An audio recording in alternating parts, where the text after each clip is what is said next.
안녕하세요. 스포츠고니의 김민곤입니다. 오늘은 다가오는 일요일 오후부터 시작되는 K리그 2경기 분석으로 준비해 보았습니다.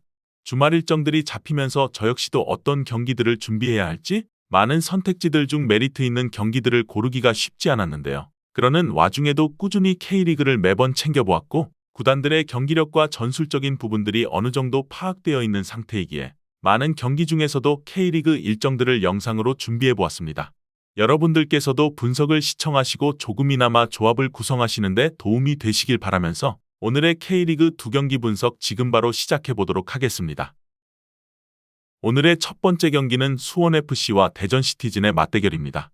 수원FC는 첫 경기를 승리로 장식한 이후 5경기째 무승에 그쳤는데요. 검증되지 않은 김은중 감독의 한계를 보이고 있는 게 아닌가도 싶었으며 혹독한 1부 리그 신고식을 치르고 있다고도 생각되었습니다.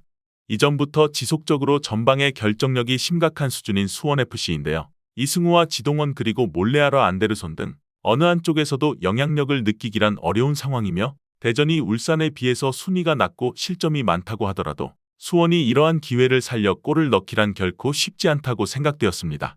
또한 에이스인 윤빛가람을 제외하고 경기에 나서야 하는 상황이며 김은중 감독의 이러한 선택에는 여전히 의문부호가 따르고 있습니다. 대전을 상대로 수비적으로 나선다고 하더라도 효과를 보장하긴 힘들어 보였는데요. 잭슨과 권경원으로 이루어진 수비진은 발이 기본적으로 빠른 편은 아니기 때문에 상대의 침투를 막기란 어렵고 레안드로와 신장은 등 스피드를 무기삼아 상대의 수비를 돌파하는 전방을 구축한 대전을 상대로 실점이 불가피하다고 보여지는 수원FC입니다. 대전은 울산이라는 대열은 잡고 무승의 종지부를 찍었습니다. 또한 새롭게 떠오른 포항을 상대로 앞서 나갔으나 후반 막바지 리드를 지키지 못해 패하고 말았는데요. 많은 선수들을 떠나 보내고 새 판을 짜기 시작한 이민성 감독의 대전입니다.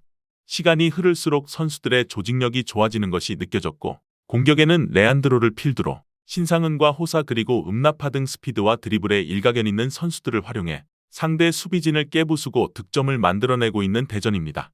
수원이 무게중심을 낮추고 수비적으로 나오더라도 이들의 득점 페이스라면 충분히 무리 없이 골을 터뜨릴 수 있을 전망입니다. 다만 수비진의 실수는 여전히 발생하는 상황인데요. 상대의 압박 대처 능력이 크게 떨어지는 대전인데 하지만 수원은 이승우처럼 발빠른 선수를 조커로 기용해 경기 막바지에 공세를 펼쳐 한 골차 승리를 따내려고 할 공산이 큽니다. 특히 대전은 후반 들어 실점하는 경향이 또렷한 팀이고 안톤과 켈버가 합을 맞춰 나오면 실점을 최소화할 수는 있겠지만 홍정훈이 기용되면 이야기는 틀려질 수도 있으며 폭을 넓게 보았을 때 어느 정도 실점 상황을 고려해 볼 필요는 있다고 느껴지는 대전입니다. 이 경기는 무승부와 저득점을 예상해 보도록 하겠습니다. 대전이 울산이나 포항에 대응이 가능했던 점은 두 팀의 성향상 라인을 올려 공격하는 편이기에 선수비 후역습에 전술을 들고 나올 수 있었기 때문입니다. 다만 수원과의 매치에서는 경우가 다르다고 볼 수 있습니다.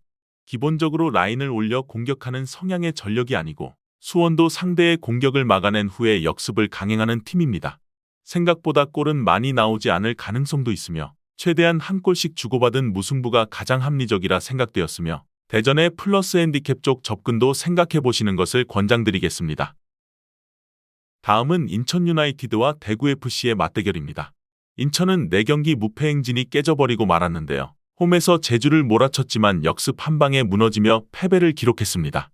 이번 경기에서도 라인을 내리고 1위선을 활용한 간단한 역습으로 대구의 수비진을 공략할 공산이 큰 인천인데요. 제르소와 무고사 그리고 박승호로 이뤄진 삼각편대는 스피드와 결정력을 활용해 상대 골문을 열어젖히고 있습니다. 대구가 수비적으로 나오더라도 발재간이 좋은 선수들의 쉽게 무너지는 경향이 있고 이들의 영향력이라면 충분히 득점을 만들어낼 수 있을 전망입니다. 또한 최장으로 출전하지 못했던 오반석이 돌아오며 인천의 수비에 다시 한번 안정감을 불어줄 수 있는데요. 또한 대구도 1위선 자원들의 영향력이 크게 떨어진 상태이기에 무실점으로 경기를 끝마칠 가능성도 어느 정도 없지 않다고 보여지는 인천입니다. 대구는 광주 원정에서 승리를 따낸 것이 가히 기적이라고 보여졌는데요. 6경기에서 대구가 거둔 성적은 1승 2무 3패이며 수비적으로 내려서더라도 상대의 공격수를 막아내지 못하거나 공격도 잘 풀리지 않는 모습을 보여주었습니다. 더 이상 대구의 왕이라 불리는 세징야의 폭발적인 활약을 보지 못할 수도 있으며 서울전에서 부상으로 조기 교체됐던 세징야이며 선수보호 차원에서 인천전에 출전하지 않을 수도 있다고 하는데요. 세징야가 빠진 이후 공격진을 이끄는 바셀루스는 적은 역습 기회를 통해 기회를 만들어내고 있습니다. 다만 결정력 자체는 크게 떨어지는 편이며 박세진은 세징야의 자리에서 기회를 받고 있는 자원인데 공격 전체에 영향력을 발휘하기엔 경험이 부족한 자원이며 인천이 라인을 올려 공격하는 유형이 아니기 때문에 간간히 시도했던 역습조차 시도할 수 없을 가능성도 크며 골을 터뜨릴 가능성은 현저히 떨어질 전망이며 홈이라는 이점을 지니고 가까스로 상대의 공세를 막아냈던 대구인데 이번 경기에선 원정인 만큼 또다시 실점을 허용할 가능성이 크고 많은 숫자를 수비에 투자하더라도 발이 빠른 공격수를 막아내지 못하기에 인천의 공격수를 억제하지 못하고 실점을 당할 가능성은 크다고 볼 수 있는 대구입니다. 이 경기는 인천의 승리와 저득점을 추천드리도록 하겠습니다.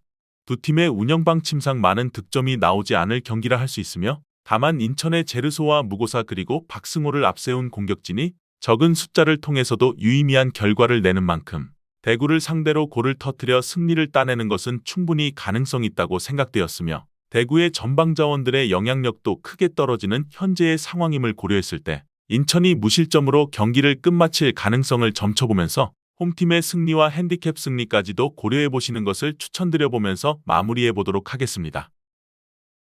오늘 준비한 경기 분석은 여기까지입니다. 추가적인 선수들의 부상 현황 및 복귀 현황은 커뮤니티와 댓글을 통해서 공지할 예정이며 보시는 분석이 여러분들의 결정에 조금이나마 도움이 되었다면 구독과 좋아요 한 번씩 부탁드리도록 하겠습니다.